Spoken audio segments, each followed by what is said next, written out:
చచ్చాక శవంగా మారే శరీరం, ప్రాణం పోయాక ఒక్క క్షణం కూడా ఇంట్లో ఉంచని బంధాలు, మట్టిలో కలిస్తే మాంసం వద్దా, ఎవరికి కనపడని ఆత్మ దేనికోసమా, అబద్ధాలు మోసాలు నీతి నియమాలు వదిలేసి పగలు ప్రతీకారాలు, సాటివారిని మానసికంగా.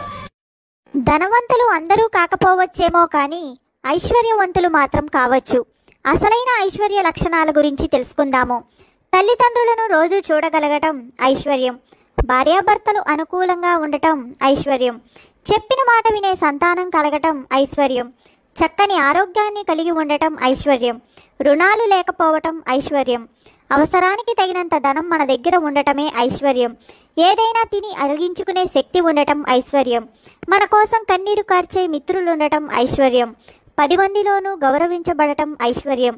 शिव है दया, शिव है कृपा, शिव है क्षमा, शिव है धरा, जिस दर पे झुकता सबका सर।